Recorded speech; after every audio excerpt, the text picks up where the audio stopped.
with credit cards, what you can do is you can go and apply for any credit cards, and if you haven't got any credit and you think no one's going to give you one, there will be someone who gives you one. They're called credit builder credit cards. They're called credit builders, yeah? So they're there to build credit. So how many of you, on a monthly basis, spend money? I'd be surprised if there was someone who didn't put their hand up, right? So if you're spending money, rather than use cash, I don't know if people use that stuff anymore, or rather than using like a debit card or anything like that, buy it on a credit card and then just pay it off. But make sure you pay it off. All of your shopping, I'm sure you guys buy food. Every grocery store, even the corner shop down the road, like everybody's taking it. Yeah, so everybody is taking credit cards. So everything you buy it on a credit card and pay it off. Buy it, pay it off, buy it, pay it off. That will increase your credit. Another thing to do, which I forgot to mention yesterday when we was talking about it, is don't just set up direct debits for paying the minimum payment, because that puts you at the bottom. Okay, yeah, you're paying it back, but like the computer system works you out to just say, well, this person's just paying the minimum payment. They're not worth anything. You know, they're like really scraping the barrel. Where if you confuse it and say, well, to this month I'm going to pay 100, I'm going to pay 150, 125, 175, 95, 135. Yeah, but also if you're paying it off mid-month, because if you wait every month, then how many times are you going to pay off your card in 1 year? 12. Yeah, so that's only 12 times that it can say, yeah, you borrowed and you can pay back. But if you borrow, pay, borrow, pay, borrow, pay, borrow, pay, borrow, pay, yeah, then that's more times that shows you borrowed and you can pay it back. The computer don't know the difference. Yeah, and it increases. It definitely works. Yeah, I've done it myself. There was actually someone from a reputable credit card company that called me and didn't tell me exactly that, but I wanted an increase, and he said, well, if you do this and you do that, it might help. Yeah, so I did it. Within a couple of months, it was like from 20 to 50K limit on the card. Yeah, so like it works.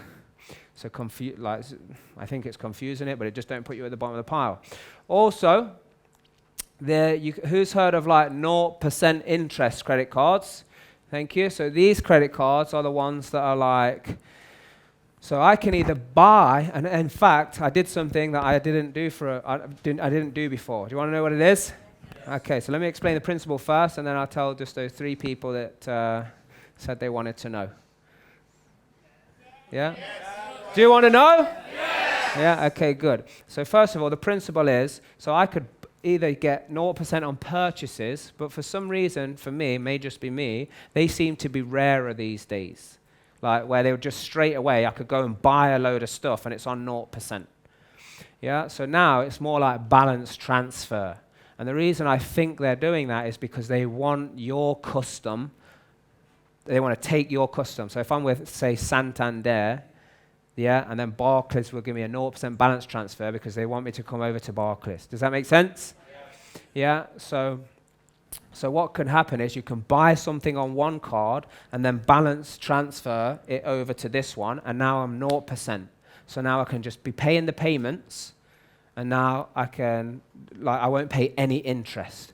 And think about it. They'll say your rate is 3%. So I'll pay a 3% fee to make that balance transfer. Now, if I get 0% for 2 years, what's my interest rate for borrowing per year? 1.5%. 1.5%, right? One of the cars, they lent me money for 24 months, 0% interest, with a 1.2% fee. So how much am I borrowing money for? 0.6. The Bank of England is 0.1, and I'm borrowing at like 0.5 over the Bank of England. This is insane. Yeah, so now for 2 years, like all I need to do is make 0.7% on my money, and it's worth it. And it's worth it. Think about it. People have been told cash is king. If you don't have the money, you can't afford. Like if you can't afford it, well, that's a death word anyway. But like, if I don't have the money, then don't buy it. That's insane. How many of you want money? Thank you. Why do you want money? Buy stuff. More accurately said, you want money to be able to exchange for something that you want. Yes or no? Something that's going to be useful for you, yes or no? Something that you can invest in and get a better return, yes? That's better than just buying stuff. Yeah, so you can actually get a return. Well, if you want money to do that, then that must mean that debt is money. But stay away from debt because it's bad. That's what they say, isn't it? Debt is money. Are you still confused? No. You just said money is for exchange. Well, if I take on debt, can I now use that to exchange? So debt's money. Debt is money. And it took me a while to figure this out, and the person, I'll never forget, was the turning point, but then it still took a while after, was who's heard of a guy called Duncan Ballantyne? Raise your hand if you heard of that guy. Yeah, he was on Dragon's Den. Yeah, funny guy. Like, he used to fall asleep while people are pitching the stuff to him. Yeah, really funny. Yeah, and he said, my goal is to die with $1 billion of debt. And at the time he said it, I didn't get it, but it struck a nerve. I was like, what does he mean? I don't get it, but what does he mean? What does he mean? What does he mean? And then, through some more research and seeing some more other things and all of that stuff, I was like, debt's money. Debt is money. So people are scared to take on debt. Sometimes people, as well, they comment and they message and they say, you don't own your properties, the banks own it. Well, I'm pretty sure the bank's name is not on land registry, so no, that's not true. But did I use debt to get the money? Yeah, of course I did. And by the way, I don't own the property to say I own millions of pounds of property. I own the property for the cash flow. I own the property for the return. If I have my own money, I want to get a return on my money.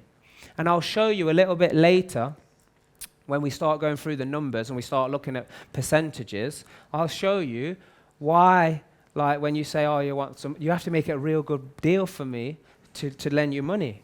Because if you want to just come and offer me the usual thing, I'm making between 700 and 1,200% a year on my money. So for me to take some of that and get 10% on it, it's not really worth it. Yeah? So because I'm always looking how to get a return on the money, not just my money, any money. Just give me any money. The more debt I can take, if I can take debt, which I do from a bank, and buy a property, and then it's not even my money, but I can make a return, 100% return on that money, then I'm making 100% on money that's not even mine in the first place, as well as mine. But then I've got more money to make more money on top of that money. And it's just like infinite. This making money game is easy, but you've got to stay in the game, and you've got to be able to take action when you see the opportunities, because it goes against near enough everything that you learn up until this point. Not for everyone, but for most people. Does this make sense? Hey, if you want to see more value, you want to keep me doing this, I've got to grow this channel. How can you help me do that? You can subscribe, you can like it, you can comment, you can share it to someone else. So please go ahead and do that. And the channel will reach more people, and the more people I reach, the more videos I will keep doing. If you have any suggestions or any questions of what you want, put that in the comments, reach out to us, let us know, and we'll deliver that to you as well. And never forget that you always got to do the right thing for the right reason, because that's the only way you discover your true potential.